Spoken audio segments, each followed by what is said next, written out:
Hello everyone, welcome to the Jargus Ranger Review. This time we'll be looking at the 21st and penultimate episode of Power Rangers Super Ninja Steel, reaching the Nexus. And oh man, was this a great improvement over the last episode. I mean, we pick up immediately where the last one left off, where the Rangers are overhearing Odious' plan. Actually, first, the narrator that usually describes the premise of the season at the beginning of each episode, instead actually gives a synopsis of what's been happening so far. I really love how he just says, she was too late to save Calvin. Mick is going to show them where the Ranger base is, and Badana is going to start teleporting humans onto the Warrior Dome. So our 5 remaining Rangers decide to split up. Brody, Levi, and Preston decide to stop Odious, while Sarah and Haley decide to help the humans from being enslaved permanently. And Haley is worried about Calvin, because he's still not picking up his phone. That is until she sees a mind-controlled Calvin get teleported. So of course our girls hatch a plan. Well, really, Haley is just thinking on her feet and just crowds up with the mind-controlled humans, marching with them and gets teleported to the Warrior Dome. And they sneak off from the rest of the group, who were being used by the Basherbots. Meanwhile, back at Summer Cove, Odious blasts away into the Ranger base, despite Redbot getting Preston's warning to take the Super Ninja Steel and flee. He gets shut down and has to restart, and the mind-controlled Mick picks up the case of Super Steel. Odious claims that she has something special to one mind for it, and Mick actually makes a star with the prism for her. That's just when our 3 other Rangers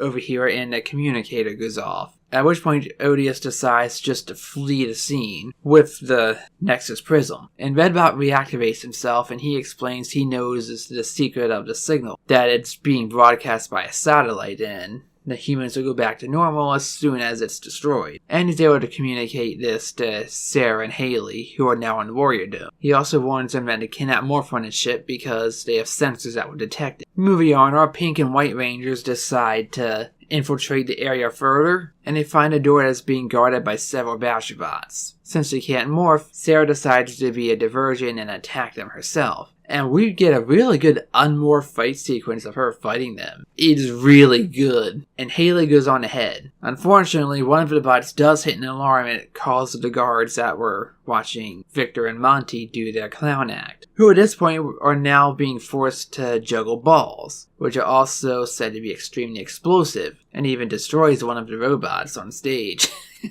So when that alarm goes off, they too decide to try and find an escape route. Back on planet Earth, Odious exposits how she's dreamed of ruling the universe for 1,000 years. And Mick throws his star into the Nexus, which is going to make a Nexus superstar. And then Brody remembers that his dad had one from the original Nexus before the Super Steel. And that's what created a giant explosion of energy when he fought Galvanax, way at the very beginning. Now, before the Rangers can actually make a strategy based off of this, Mr. Romero actually shows up and he's under mind control, and instead of just going with all the other humans onto the Warrior Dome, this mental puppet decides to handle Odious's best interest and attack the Rangers himself. So they're fighting unmorphed, which is really interesting. Never thought we'd see him in a villain role, and until last episode I was wondering if we'd ever see him again.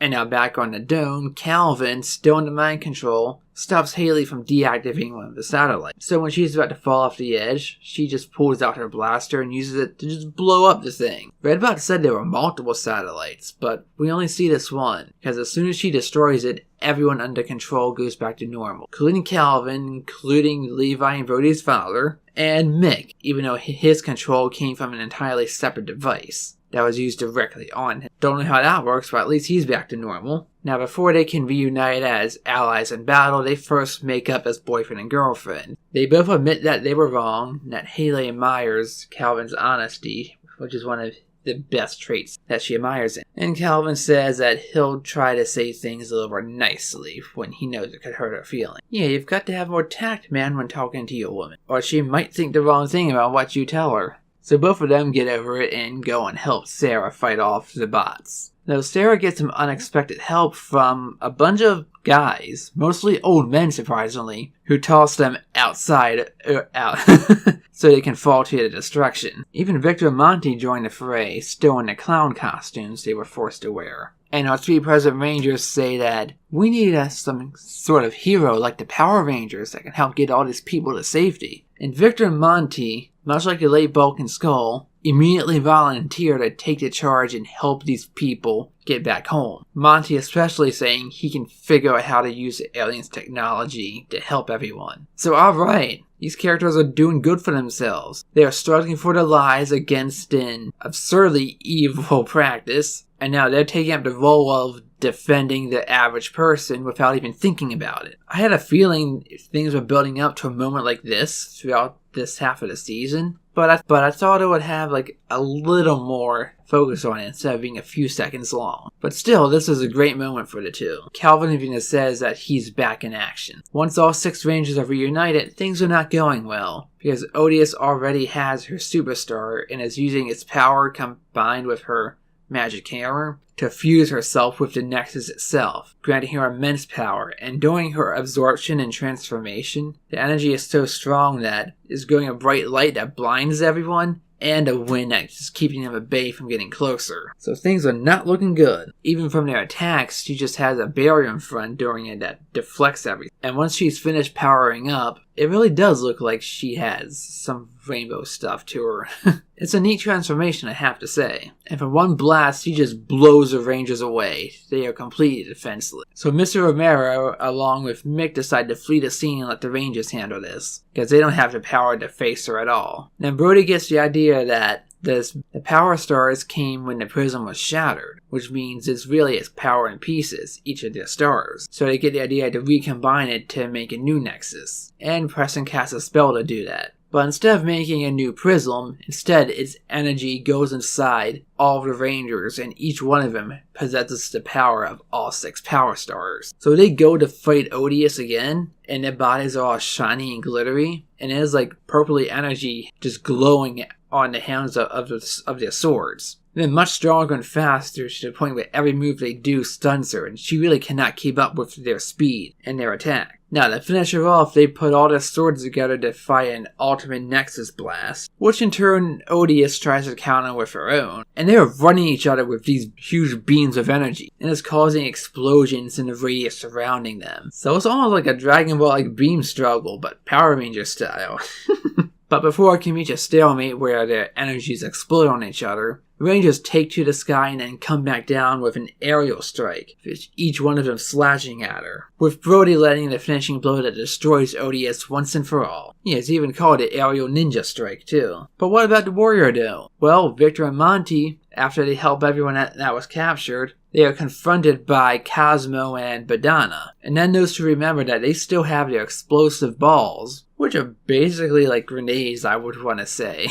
So they toss them at the 2 monsters and they get blown up, as well as shattering the Warrior Dome. But those two have surprisingly quick thinking for the amount of intelligence we've seen them show on average, and they get teleported away at just the last second. So they're safe and all traces of the villain are now destroyed. So we cut forward to an unknown amount of time later, where Victor is being presented with a trophy from the mayor for his heroism. And this time he deserves that glory 100%. And he's so happy at the beauty of his 50th trophy. Thus for Monty too, Victor seems to be the one enjoying the most. And again, I can't blame him, he's dreamed of finally having a permanent 50th trophy. And what better one to have than to be a hero who saved the day. And it was a truly selfless and courageous act. And it was done entirely legitimately and not through dumb luck. Now we cut forward to a forest, presumably on the same day, where the Rangers are saying thank you to the Nexus for granting them their powers. At which point it turns back into ninja steel and flies off into space, presumably never to be seen again.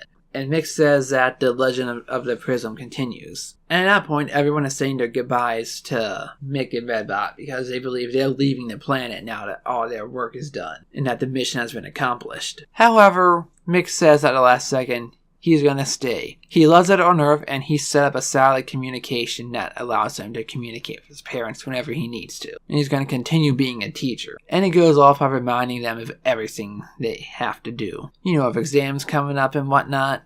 They have to keep training because they're still a team, the greatest team, and all that. And that's where the episode ends. Overall, it's very good. There's a lot crammed into it, a lot of it action, but it all served a story. It didn't seem like filler like in the last episode. I mean, Victor and Monty finally got the respect they deserve. Because after all the crap they've been through both their own fault and through their own misfortune, they finally have the opportunity to do good just for the sake of doing good, using their own merits, their own intelligence, their own ability. And they were praised for it, and they were humble for the most part. Very humble. I mean, Victor did get excited for the trophy, but he didn't seem as over-the-top happy as he was in other ones. So overall, I think he is really a good person. He just gets a little too indulgent in himself sometimes. The episode did seem a little rushed, so I wanted to see a little more of him, what he and Monty did a little bit after the fact, not just the fact that they got that trophy.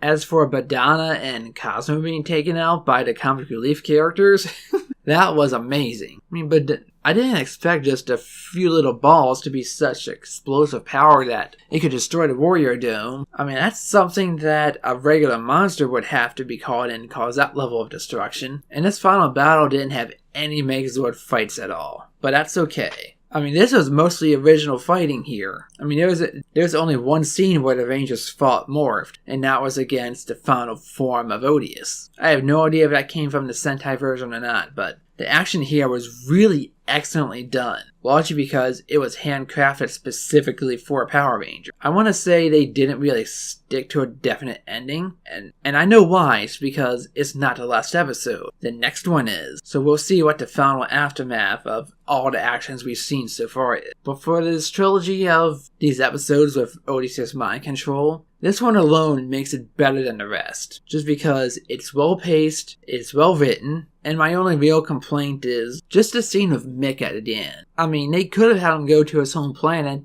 to make him a little more relevant for a future season, for a crossover episode possibly. Like with the Prism out in space again, he could bring the Nexus to the Rangers if a new threat appears that the future team requires the help, for example. Instead, they just stick to maintaining the status quo of the season. But still, I can let it go because he really is a really charming character. I mean, there was never a time I was not entertained by his presence on screen. So it's a bit of a nitpick, but I'll let it go past. Overall, this gets a very B+. It'd be a lower grade if this was the true final episode, just because how plainly it ended. So I'm hoping that this final episode is going to tie up a lot of the loose ends, just with character arcs, what's going to happen in the future, and just how complete the ending feels. This feels more like the end of a story arc and not the end of a show. That's really all I have to say now. I definitely recommend seeing this episode, and I'll see you next time for the final episode of Power Rangers Super Ninja Steel. Till then, this has been Jargus. Thanks for watching, and let the power protect you.